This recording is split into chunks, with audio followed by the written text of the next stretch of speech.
Welcome to NCN news. నా పేరు ప్రశాంతి. బులెటిన్లో ముందుగా హెడ్లైన్స్ చూద్దాం. పేదరికం లేని రాష్ట్రమే విజన్ 2047 లక్ష్యం. మంత్రి కందుల దుర్గేష్. మార్గదర్శుల ద్వారా బంగారు కుటుంబాలకు చేయూత అందించడం, రాష్ట్రంలో పేదరికాన్ని పూర్తిగా నిర్మూలించాలనే లక్ష్యంతో కూటమి ప్రభుత్వం ప్రతిష్టాత్మకంగా చేపట్టిన కార్యక్రమమే P4 public private people partnership అని రాష్ట్ర పర్యాటక, సాంస్కృతిక, సినిమాటోగ్రఫీ మంత్రి కందుల దుర్గేష్ వెల్లడించారు. తూర్పుగోదావరి జిల్లా నిడదవోలు నియోజకవర్గంలోని మండల ప్రజా పరిషత్ కార్యాలయంలో P4 విధానం అమలుపై అధికారులతో సమీక్ష నిర్వహించారు.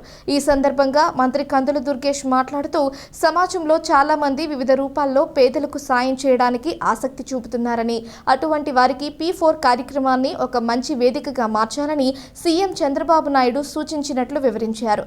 మార్గదర్శులుగా ఉండడానికి ముందుకు వచ్చే వారిని సంప్రదించి వారిని బంగారు కుటుంబాలతో అనుసంధానించి ప్రక్రియపై మరింత శ్రద్ధ పెట్టాలని అధికారులకు సూచించారు. పేదరికం లేని రాష్ట్రమే విజన్ 2047 లక్ష్యమని గుర్తు చేశారు. సరైన అవకాశాలు లేక దారిద్ర్య రేఖకు దిగువన ఉన్న పేదలను బంగారు కుటుంబాలుగా పరిగణించి వారిని గుర్తించే కార్యక్రమం వేగవంతం చేయాలన్నారు. వారందరికీ ప్రభుత్వ సంక్షేమ పథకాలు అందిస్తూనే వారికి సమాజం నుంచి తోడ్పాటు అందించే అంశంలో భాగంగా మార్గదర్శులను గుర్తించాల్సిన అవసరం ఉందన్నారు. ఈ సందర్భంగా సమాజంలో ఉన్నత స్థాయిలో ఉన్న ఎవరైనా సరే పేద కుటుంబాలను దత్తత తీసుకునేందుకు ముందుకు రావాలని పిలుపునిచ్చారు. ఈ కార్యక్రమంలో పలు శాఖల అధికారులు తదితరులు పాల్గొన్నారు.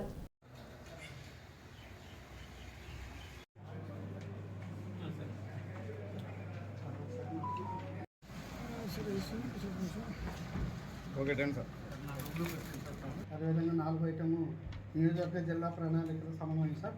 ప్రణాళికలు అప్డేట్ జరిగేలా చేస్తాం. ఈ పీపీ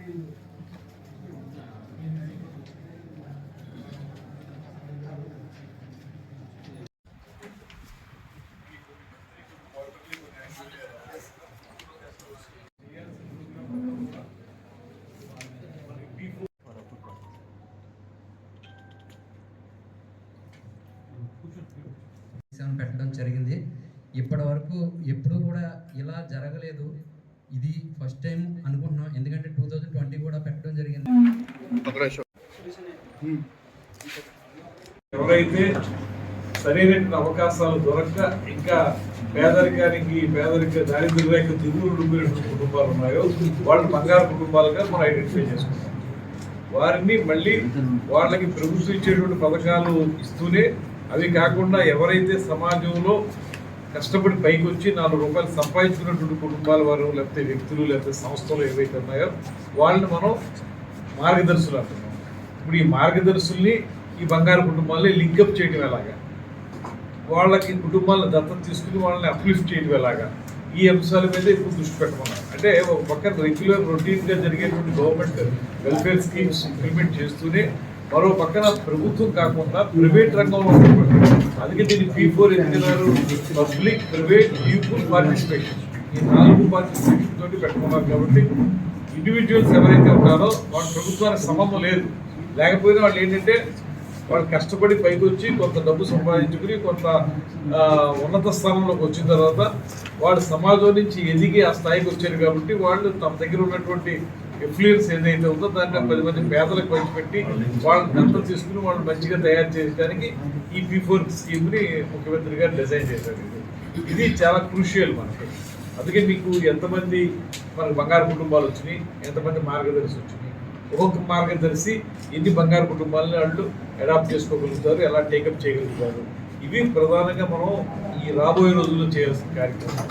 దీని మీదే కాన్స్టిట్యుయెన్సీ యాక్షన్ ప్లాన్ ఒకటి ఉంటుంది, అదేవిధంగా జిల్లా యాక్షన్ ప్లాన్ ఉంటుంది, స్టేట్ లెవెల్ యాక్షన్ ప్లాన్ ఉంటుంది. ఇవన్నీ ఎక్సర్సైజ్లు మీరు అందరూ పార్టిసిపేట్ చేస్తున్న మీద మీకు అందరికీ ఐడియా ఉంటుంది.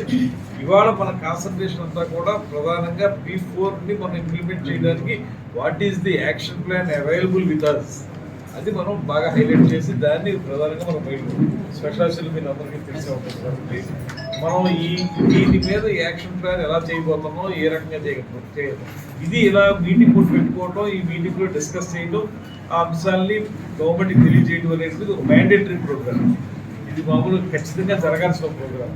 ఇక్కడ మనం అందరం కలిసి కూర్చుని ఒక ఆలోచన చేసి అల్టిమేట్గా ఎవరెవరు మనకి బంగారు కుటుంబాలు ఐడెంటిఫై అయ్యాయి, ఎవరు మనకి మార్గదర్శులుగా మనం ఐడెంటిఫై చేయగలిగాం, వాళ్ళు ఎంతమంది కుటుంబాలు తీసుకుంటారు. మనకి మామూలుగా ఇండస్ట్రీస్ అవి తీసుకుంటే కార్పొరేట్ సోషల్ రెస్పాన్సిబిలిటీ ఉండదు ఎక్కువ.